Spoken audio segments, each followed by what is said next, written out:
በአዲስ አበባ እየተሰማ ያለው ነገር ምንድነው? ለጠቅላይ ሚኒስትሩ የተላከ ጥብቅ ደብዳቤ ህዝቡን ያስቆጣው ጉዳይስ ምንድነው?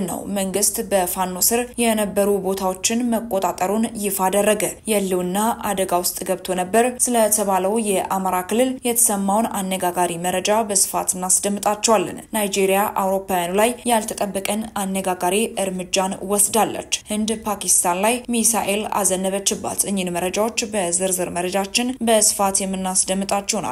ሰላም ጤና ይስጥልን። በመላው ክፍለ ዓለማት የምትገኙ የዴ ታርጌት ኒውስ ቤተሰቦቻችን በያላችሁበት የዓለም ስፍራ ሁሉ ሰላማችሁ ይብዛልን እያልን እነሆ ለቻናላችን አዲስ ሆናችሁ ቻናላችንን ሰብስክራይብ በማድረግ ቤተሰብ እንድትሆኑን በተጨማሪም የደወል ምልክቱን በመንካት ዘላቂ ቤተሰብነትን ከኛ ጋር እንድትመሰርቱ እንዲሁም በየዕለቱ የምንለቃቸውን ቪዲዮዎችን ከወደዳችሁ ላይክ እና ሼር እንድታደርጉልን እየጠየቅን ወደ መረጃዎቹ እናመራለን። መልካም ቆይታ።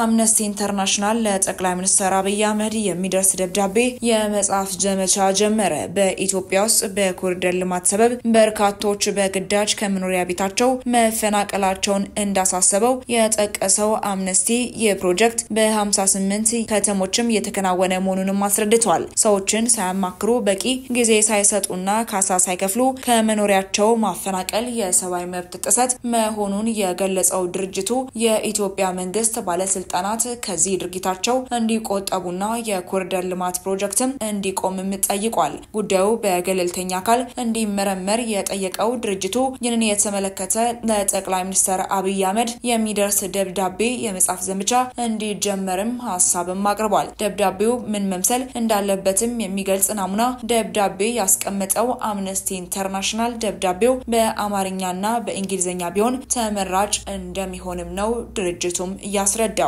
ከቀናት በፊት አምነስቲ ኢንተርናሽናል የኮሪደር ልማትን በተመለከተ በርካታ መረጃዎችን ከተለያዩ አካላት አግኝቻለሁ ባላቸው መረጃዎችና ማስረጃዎች ማጋራቱም ይታወሳል። በዚህም በርካቶችም ቤት ሳይሰጣቸውም ከመኖሪያ ቤታቸው እየተፈናቀሉ ለከፋ ጉዳትም እየተጋለጡ እንደሚገኙ ድርጅቱ በመግለጫው ላይ አስታውቆም ነበር። ታዲያ ይህንን ጉዳይ ተከትሎ ነው አሁን ላይ ለጠቅላይ ሚኒስትር አብይ አህመድ ደብዳቤ እንዲገባም የወሰነው።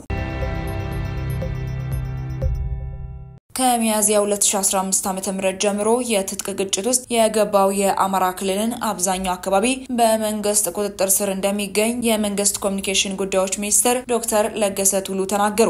ሚኒስትሩ ኤንቢሲ ከተባለ የሀገር ውስጥ የቴሌቪዥን ጣቢያ ጋር ባደረጉት ዘለግ ያለ ቃለ ምልልስ ስለ አማራ ክልል የጸጥታ ሁኔታ ማብራሪያም ሰጥተዋል። ክልሉ የህልውና አደጋ ውስጥ ገብቶ ነበር ያሉት የኮሚኒኬሽን ሚኒስትሩ በአሁኑ ጊዜ 90% የክልሉ አካባቢዎችን መንግስት መቆጣጠሩንም ተናግረዋል። የፋኖ በበኩላቸውም ከ80% በላይ የክልሉ አካባቢ በእጃቸው እንደሆነ በተለያዩ ጊዜያት ሲናገሩም ተደምጠዋል። ባለፉት 2 ዓመታት በመንግስት ኃይሎችና በፋኖ ታጣቂዎች መካከል የሚካሄደው ግጭትም አሁንም ድረስ መቀጠሉን ከሁለቱም ወገኖች የሚወጡ መረጃዎችም ያመላክታሉ። ነገር ግን በአሁኑ ወቅትም የክልሉ መንግስት ተጠናክሮ አደረጃጀቱን እስከ ቀበሌም አጠናክሯል። በአብዛኛው 90% በሚሆነው አካባቢም ክልሉ በራሱ ታጣቂ አስተዳደር የጸጥታ ሁኔታን የሚቆጣጠርበት ሁኔታም ተፈጥሯል ሲሉ ሚኒስተሩም ተናግረዋል። ከቁጥጥር ውጪ የሆኑትን አካባቢዎችን በተመለከተ ደግሞ የተቀሩትን የክልሉ የጸጥታ ኃይልና የፌደራል ኃይል በጋራ ሆነው ችግሩን የሚፈቱበት ሁኔታ እየተፈጠረ ነው ብለዋል። በድርድርና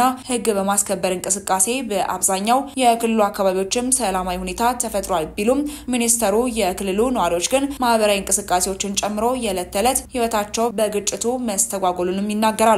ሚኒስተሩ ከቴሌቪዥን ጣቢያው ጋር ባደረጉት ቆይታ አጠቃላይ የሀገሪቱን የሰላምና የጸጥታ ሁኔታ ያነሱ ሲሆን ኢትዮጵያ ወደ ተሟላ የሰላም ሁኔታ መጥታለች ሲሉ ሁለት የተቃርኖ ሀሳቦችን መኖራቸውንም ገልጸዋል። መሬት ላይ ያለው እውነታና የሰዎች አረዳድም የተለያዩ ናቸው ሲሉ እገታ፣ ዝርፊያና የንብረት ውድመት የመሰሉ ክስተቶችን በማንሳት ይህ ሁኔታ በየትኛውም ሀገር ይኖራል ሲሉ ዶክተር ለገሰ ቱሉም ተናግረዋል። ሀገሪቱ የነበረችበትን የታፈነ የፖለቲካ ምህዳር በማስፋትና ወደ ነጻነት በሚደረገው ሽግግር ችግሮችን በኃይል መፍታት የወለዳቸው ክስተቶች እንደሆኑም አስምረዋል። የጸጥታ አካላት ባሰሱበት አካባቢም የጸጥታ አካላት በሌላ ነገር በሚጠመዱበት አካባቢ ይህን አጥንተው ረብሻ የሚፈጥሩ ሽፍቶችም አሉ። ቀድሞንም የነበረ ነው፣ በሂደትም ይኖራል ተብሎ የሚጠበቃልን ብለዋል። አልፎ አልፎ የማገት ሁኔታዎች አሉ፣ የመዝረፍ ሁኔታዎች አሉ፣ ንብረት ማቃጠል ሁኔታዎችም አሉ።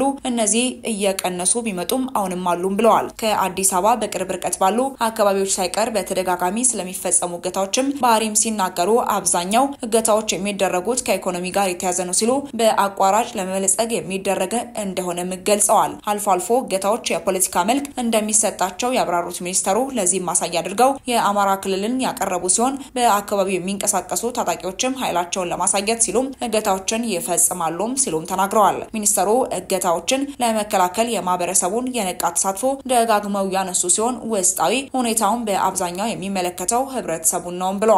ህብረተሰቡ የነቃ ተሳትፎ አካባቢውን የሚጠብቅ ካልሆነ በወታደራዊ ኃይል ሁሉንም አካባቢ መጠበቅ አይቻልም ሲሉም አስታውቀዋል። ወደ ቀጣይ መረጃችን ስናመራ ህንድ ፓኪስታን ላይ ሚሳኤል አዘነበች። ህንድ በፓኪስታንና ፓኪስታን በመታስተዳድረው ካሽሚር ግዛት ላይ የሚሳኤል ጥቃት መሰንዘሯ ተነገረ። ህንድ የአሸባሪዎችን መሰባሰቢያ ኢላማ ውስጥ አስገብቼ ጥቃቱን አድርሻለሁ ብትልም የንጹሃን መሰረተ ልማቶች ናቸው የተመቱት በሚልም ፓኪስታን ወንጅላለች። ፓኪስታን አጸፋዊ እርምጃ ወስዳለሁ በሚል በመዛትም ላይም ትገኛለች።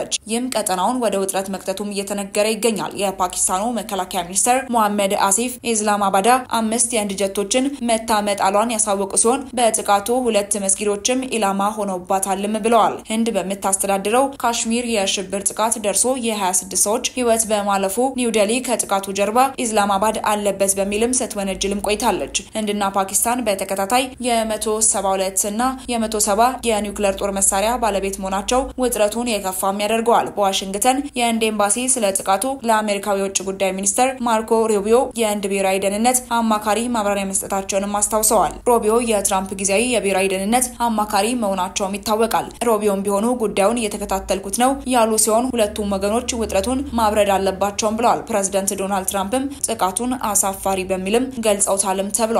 የህንድ ጦር በፓኪስታንና ፓኪስታን በመታስተዳድረው ካሽሚር 9 ኢላማዎችን መትቻለሁ ሲል ፓኪስታን በበኩሏ 5 አካባቢዎች ላይ የተሰነዘረ ጥቃት ነው ብላለች። ወደ መጨረሻው መረጃችን ስናመራ ናይጄሪያ የአውሮፓውያኑ እቃዎች ላይ እገዳ እንጥላለች።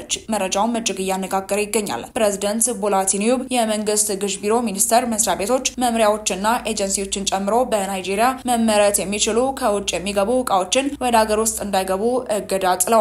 ሚኒስተሩ ይህንን የተናገሩት ሰኞ ዕለት በአቡጃ በሚገኘው የፕሬዝዳንት ቪላ በማስታወቂያና ብሔራዊ ሚኒስተሩ ሙሐመድ ኢድሪስም በኩል ነው። ሚኒስተር ኢድሪስም እንዳሉት የናይጄሪያ የመጀመሪያ ፖሊሲ ሀገራቸውን በህዝብ ግዥና የንግድ እንቅስቃሴ ማዕከል ላይ ያስቀምጣታል። የሀገር ውስጥ ኢንዱስትሪዎችንም ለማጎልበት ከፍተኛ ትኩረት ይሰጣል። ደፋር በራስ መተማመንና ልዩ ናይጄሪያን አዲስ የንግድ ባህል ለማዳበር የተደገፈ ነው ብለዋል።